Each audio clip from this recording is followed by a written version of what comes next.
So I want you to picture something. You know that feeling when you walk into your own kitchen, right? It's late at night, it's completely pitch black, and you just reach out for the light switch. Oh, yeah. You don't even look. Exactly. You aren't consciously thinking about, like, the geometry of the room or the wiring of the house. Your hand just magically knows where the wall is, where the switch is, Right. and exactly how much pressure to apply. Right, because it's pure muscle memory. Your brain has mapped that specific physical interaction so thoroughly that it's basically just outsourced the action to your subconscious. It takes zero cognitive load. Zero. But, and here's the thought experiment. Imagine if, overnight, someone moved that switch. Oh, man. Right. And not just like a few inches to the other side of the door frame. I mean, they moved it to the ceiling, and they changed it from a standard, satisfying flip switch to a smooth, flat digital touchpad. You'd be totally lost. You would be standing there in the dark, waving your arms around, feeling incredibly disoriented and honestly pretty frustrated. Well, yeah, I mean, you'd feel betrayed by your own environment. And that immediate visceral frustration, that exact moment when the deeply familiar suddenly becomes completely foreign, that's really the core tension of our digital lives.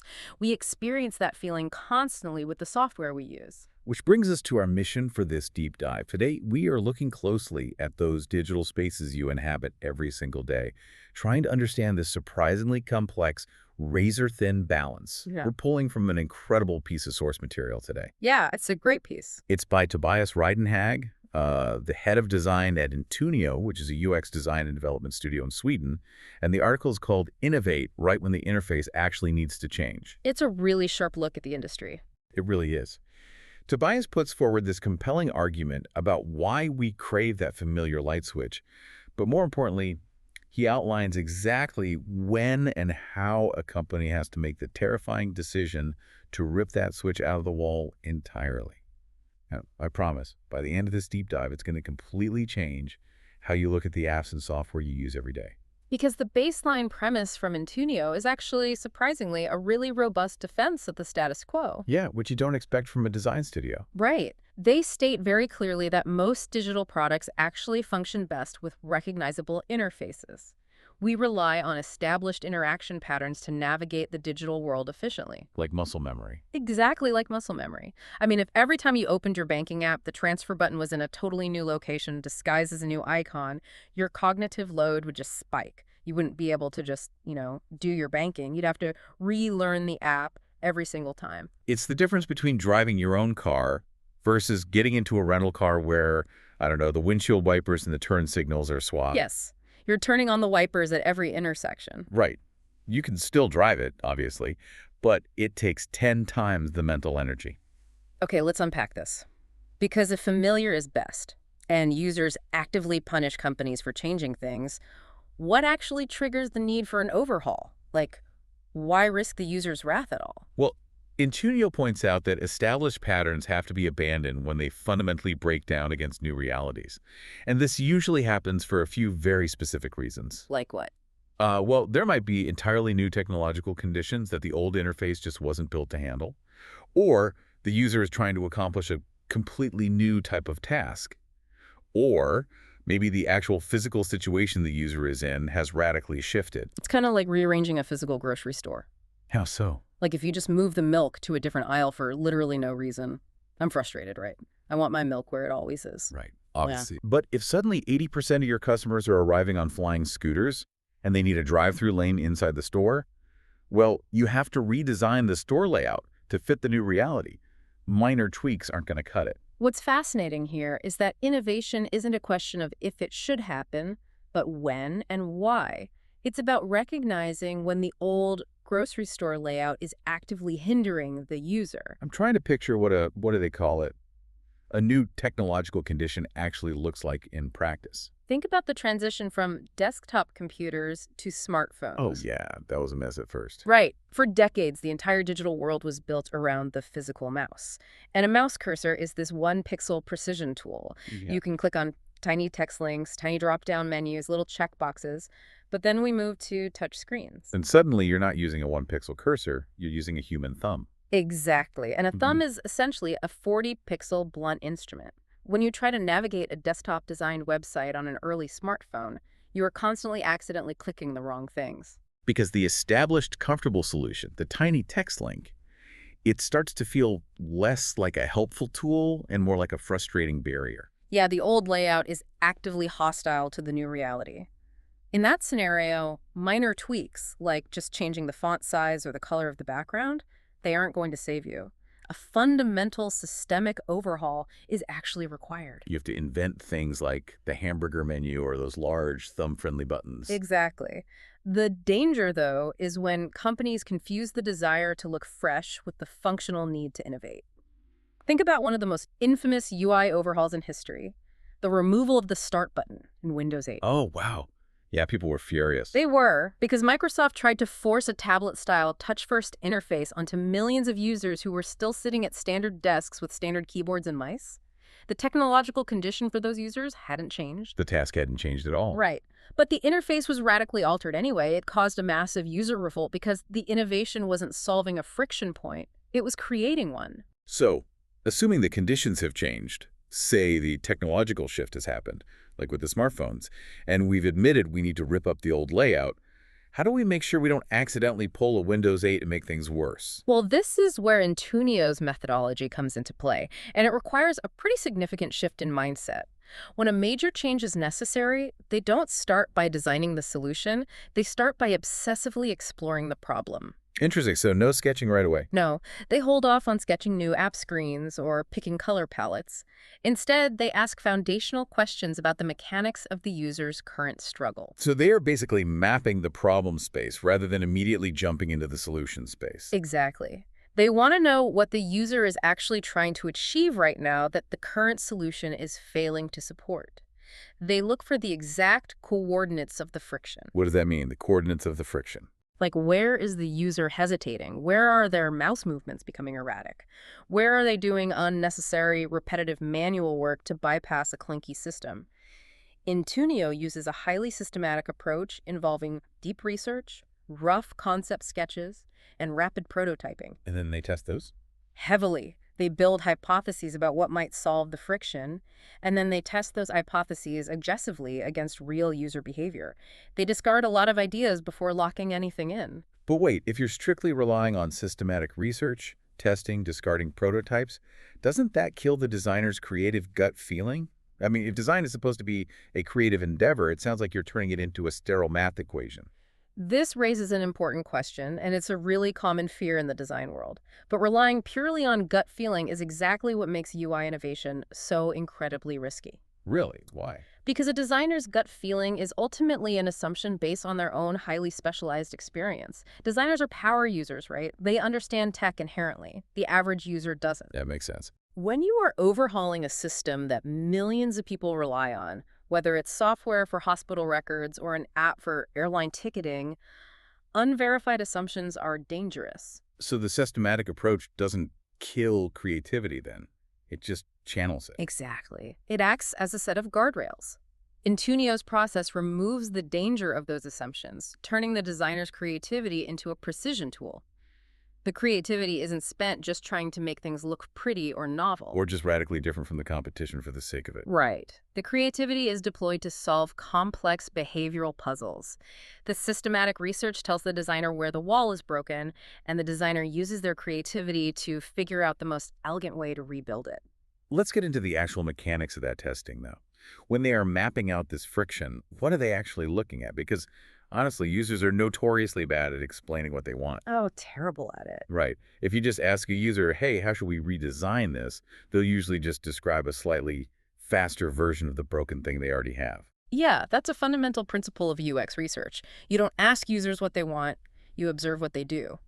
Researchers use tools like heat mapping, which tracks exactly where a user's cursor hovers on a screen. Okay, so tracking the mouse. Or even eye-tracking software to see where their gaze naturally falls. They measure time on task, so how many seconds or minutes it takes to complete a core action. Right. If an interface requires a user's eyes to zigzag wildly across the screen just to find the submit button, that creates a measurable spike in cognitive load. You're touching on something critical there with the eye movement. Let's dive into that. How does visual hierarchy actually dictate a good or bad interface? Well, in Western cultures, we read left to right, top to bottom. Over time, this trains our eyes to scan digital screens in what's known as an F The pattern. F pattern. Yeah. We look across the top, scan down the left side a bit, look across the middle, and then scan down again. It makes the shape of an F. A well-designed interface respects that biological and cultural training. It places the most important information and the primary action buttons right along that natural visual pathway. So if a designer decides, I don't know, just to be edgy and innovative to put the main navigation menu in the bottom right corner of the screen, they are forcing the user's eyes to fight their own deeply ingrained habits. Totally. And the user will physically feel that friction. They might not be able to articulate why the app feels clunky, but their brain is literally burning extra calories trying to locate basic functions. That sounds exhausting. It is. And that brings us to one of the most counterintuitive points in Intunio's philosophy. Once you've mapped the problem and systematically tested the prototypes, the final, highly researched innovation rarely looks like a massive, flashy overhaul. True UI innovation is often incredibly subtle. Here's where it gets really interesting, because that feels like a paradox, right? We use the word innovation, and we expect sparks flying, massive reveals, completely new paradigms. If we connect this to the bigger picture, Intunio leans heavily into a concept called human-centered design. The core tenet here is that the user interface, the UI, is never the goal itself. It's just a means to an end. Like, nobody opens a banking app just to admire the interface. They open it to pay a bill. Exactly.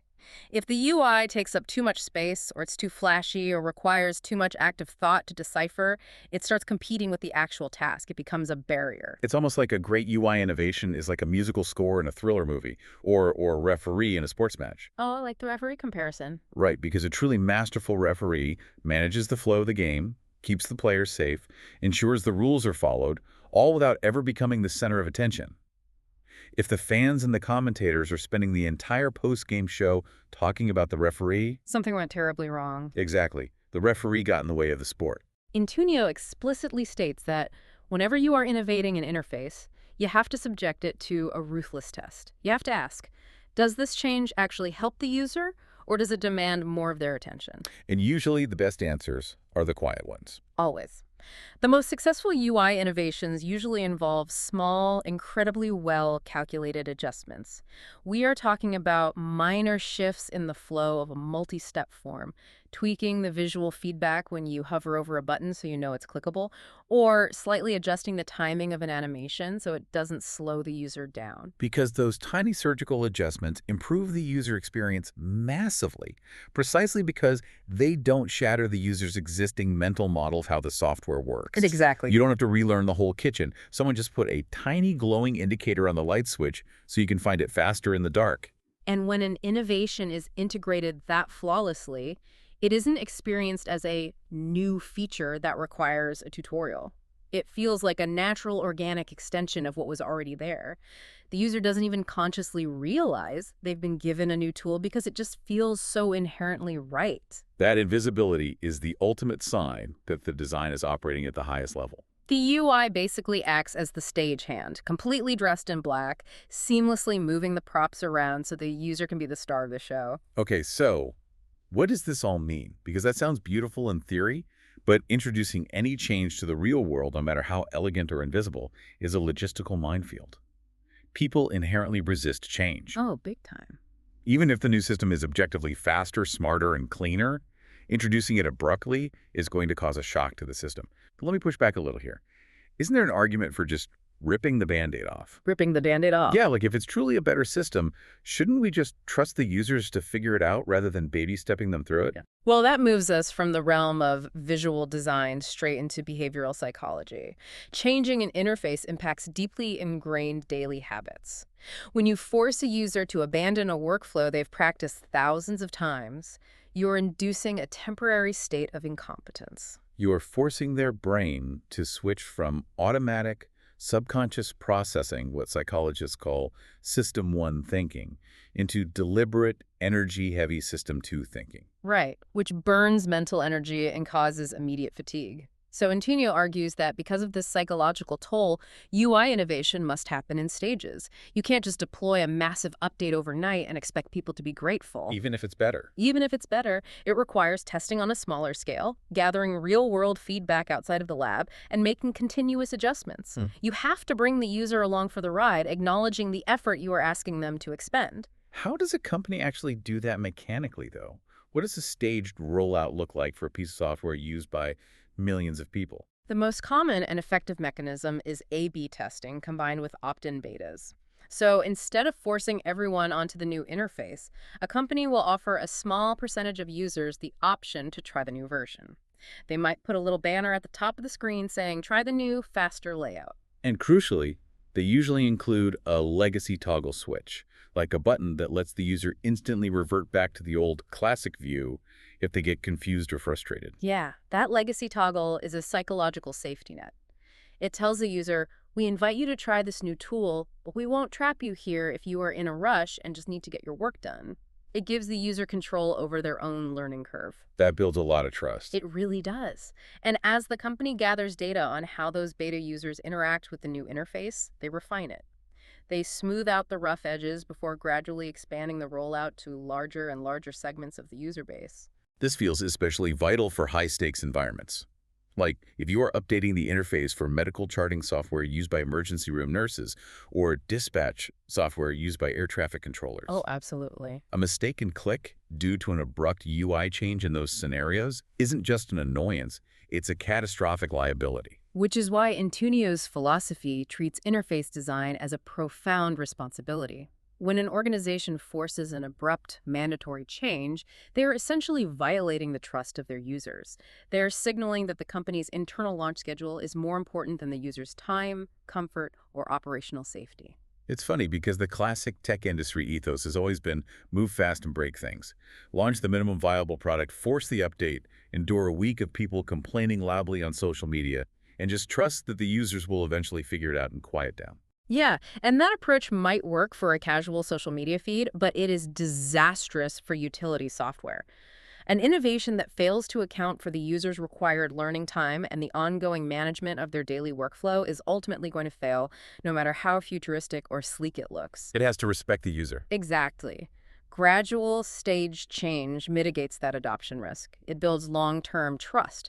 It proves to the user that the software respects their established habits. It respects the fact that they're just trying to file their taxes or check their bank balance or message their family without having to decipher a completely new visual language before they've even had their morning coffee.